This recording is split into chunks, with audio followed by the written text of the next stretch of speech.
Hoje eu estou aqui para refletir sobre uma coisa extremamente importante: a diferença entre um estadista e um político carreirista.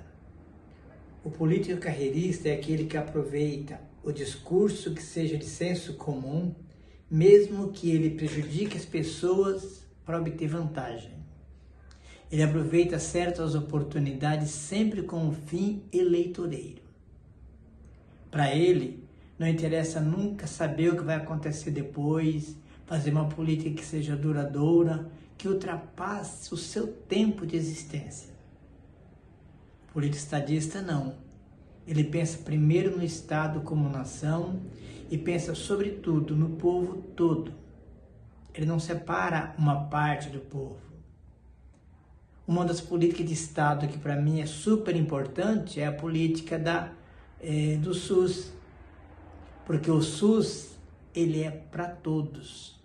Independente da classe social, qualquer pessoa que recorrer ao SUS vai ser atendida.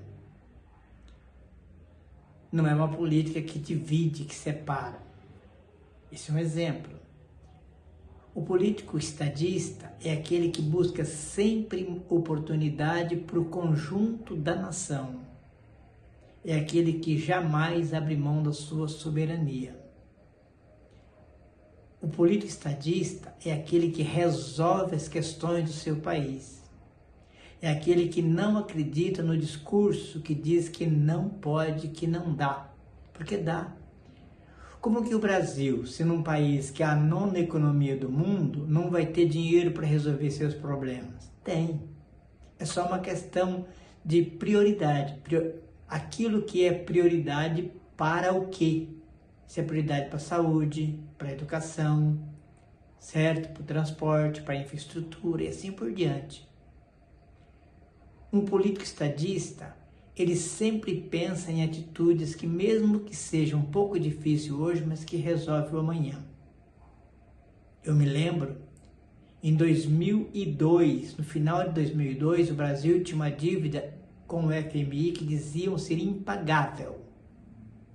O Lula ganhou a primeira eleição e assumiu a presidência no dia 1º de janeiro de 2003. Em dezembro de 2005, portanto, 2 anos depois, o Brasil quitou a dívida com o FMI. Nunca mais tivemos que ficar passando pires para os americanos, por sistema financeiro internacional. Nós passamos a dizer o que nós faríamos com a nossa economia. Eu me lembro que até o ano 2002, um pobre jamais podia comprar um carro zero. Hoje, qualquer professor, qualquer profissional, qualquer cabeleireiro profissional liberal, qualquer pessoa que trabalha numa indústria, consegue comprar o seu carro, porque mudou a situação. Só que tem gente que acha que pobre tem que andar a pé, pobre tem que morar em barraco, pobre não pode morar em Minha Casa Minha Vida, sabe? Então, essa dívida que foi quitada do FMI é um grande exemplo. Diziam que não podia, sabe? Hoje, nessa semana, está acontecendo um fato muito estranho, né? O Lula foi aos Estados Unidos e estenderam o tapete vermelho para ele. E ele apresentou suas propostas e está aguardando o resultado da negociação, que tem 30 dias para fazer isso. Quando se negocia em termos grandes, não é como vender pastel, é uma negociação. Eu fico imaginando que nós, através do governo Lula, conseguimos fazer o Mercosul ser um sistema econômico extremamente discutido, certo? E hoje tem inclusive um acordo com a União Europeia, acordo que demorou anos para ser feito, mas que foi. O desdobramento disso vai acontecer nos próximos anos. É claro que vai depender de quem esteja no governo nos próximos anos, porque o último governo antes do Lula chegou a querer decretar o fim do Mercosul. O ano passado, Quando Trump resolveu criar um tarifaço para o Brasil, o Lula não ficou reclamando, chorando, pedindo pelo amor de Deus, me ajuda. Não, porque o Lula nunca passa pires para ninguém. Lula abriu o seu discurso e buscou abrir novos comércios e abriu novos 400 comércios fora pelo mundo. Por que ele fez isso? Porque tem credibilidade. O Lula é uma das pessoas que mais credibilidade tem no mundo inteiro, reconhecido pelo Barack Obama, reconhecido pelo próprio Trump, que é o maior adversário ideologicamente do Lula. Lula conversa e negocia com todos os grandes estadistas do mundo inteiro. Isso é ser representante do Brasil. Diferente daquela pessoa que vai para um congresso internacional na Assembleia da ONU e come pizza na calçada porque não pode entrar no restaurante. Isso é vergonha para o país. Lula, em todos os lugares que ele foi bem recebido. Eu me lembro de outros presidentes que foram à Inglaterra, por exemplo, que ficou pousando de súdito para a rainha. Não vou falar o nome para não desgastar. Lula não, sentou ao lado da rainha e negocia com o Reino Unido, com a França ou com qualquer outro país de igual para igual. Qual é a postura do Lula? Eu tenho isso, o meu país tem isso para oferecer e o meu país pode pegar isso de vocês. Hoje, o Brasil é o segundo país em terras raras do mundo. Primeiro é a China. Há mais ou menos 6, 8 anos atrás, em 2016, quando a Petrobras descobriu petróleo em águas profundas, além do pré-sal, criou-se uma ganância tão grande que derrubaram a Dilma. Eu tenho para mim que a descoberta do pré-sal foi o estupim para querer derrubar a Dilma. Derrubaram a Dilma injustamente. E a primeira coisa que fizeram foi vender a refinaria. E eu me lembro que o litro de gasolina, em muito pouco tempo, chegou a R$8. Dolarizaram a nossa gasolina, ou seja, eu vendo petróleo bruto e compro gasolina refinada. É uma tremenda de uma entrega daquilo que é nacional. Agora tem gente que está dizendo que vai entregar as terras raras para os americanos. Um estadista jamais vai entregar o patrimônio nacional. E hoje, para mim, foi uma coisa estranha. Fizeram um relatório sobre o Brasil, o comércio do Brasil e uma série de questões, e entre elas falaram do desmatamento. O maior desmatamento que nós tivemos foi em 2022. Não era o Lula que estava lá, o Lula assumiu em 2023.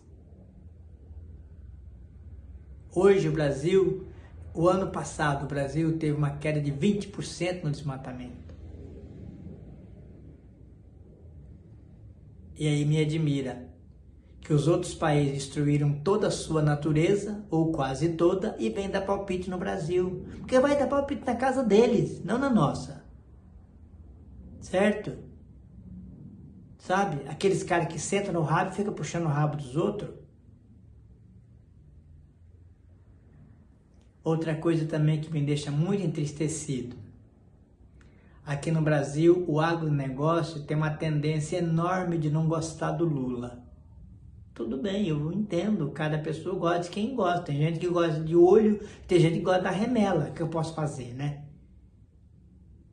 Mas eu me lembro que quando o ex-presidente Fernando Henrique governava, no último ano dele, a colheita do Brasil foi em torno de 90 milhões de toneladas.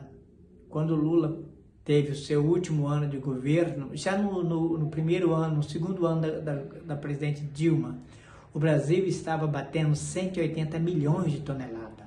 Isso significa que é emprego para o caminhoneiro, porque o caminhoneiro tem para onde escoar a produção, é emprego para quem trabalha na lavoura, é emprego para quem trabalha nos portos e assim por diante. Mas por que teve esse aumento do agronegócio e por que teve esse aumento na venda? Porque o Lula viajou para fora e abriu o mercado. Que se não abrisse mercado, por que ia produzir tanto? Eu me lembro também que o último governo antes do Lula, agora, 2021, 22 por aí, deu uma ajuda de custo para os caminhoneiros e para os taxistas e trabalhadores de aplicativo de R$1.000 por mês, 6 meses, R$6.000. Isso é até uma vergonha.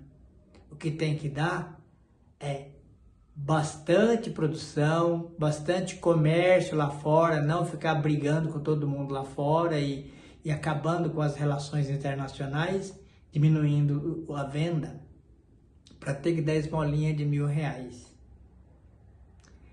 Na semana passada, o presidente Lula liberou uma verba para que os motoristas de aplicativos e táxis possam comprar seus carros, renovar o seu carro, financiando até de 5 a 150 mil reais com juros de 1,4. Isso é ajuda. Em vez de ficar dando um peixinho pequeno e pobre, miserável, mesquinho, dá uma vara para a pessoa pescar. Sabe? Em termos de educação, o Brasil teve um aumento gigantesco de universidades, institutos federais, institutos técnicos. Só universidades, o Lula criou 18 universidades, dezenas de institutos federais e dezenas de campi, partindo, saindo de 150 campos e institutos para 300 no final do mandato. Aí o filho do pobre tem direito a estudar, certo? Então uma política de Estado pensa nisso, educar o povo, e o povo educado vai fazer o seu país. Uma política de carreirista pensa assim: não eduque o povo, porque o povo não educado não sabe votar direito. Não sabendo votar direito, mantém os mesmos canalhas de sempre. Uma outra coisa que me deixa muito triste também é saber que no Rio de Janeiro, os últimos 5 governadores ou foram presos, ou foram condenados, ou foram afastados de seus cargos. Hoje, no Rio de Janeiro, o governador está afastado, o vice também, e quem está mandando é o chefe do Tribunal Federal lá, de Justiça lá do Rio de Janeiro. A gente vê como é que está o Rio de Janeiro, muita violência, quem manda são as milícias. Aliás, teve alguém que foi falar com os americanos sobre o PCC e o Comando Vermelho, mas não falou das milícias. Por que será que não falou das milícias? Né? Por que será que não falou das milícias? Por que não mandou classificar também as milícias? Então, meus amigos, o Rio de Janeiro é uma verdadeira escola do crime. Com todo o respeito a muitos cariocas que lá estão e que são pessoas de bem. Mas o problema das milícias no Rio de Janeiro é um problema sério. E hoje, aqui em São Paulo, os paulistas simplesmente adotaram um carioca para ser governador do nosso estado. São coisas muito tristes. Triste porque nós temos um candidato que é um primor de pessoas, que é o Haddad. Mas vamos refletir sobre essas coisas. A eleição está chegando e cada brasileiro, cada brasileira, cada jovem, cada adulto tem responsabilidade sobre os rumos do país e do nosso estado nos próximos anos. Vamos decidir se a gente quer um estadista ou um carreirista comandando o nosso país. Obrigado, até a próxima.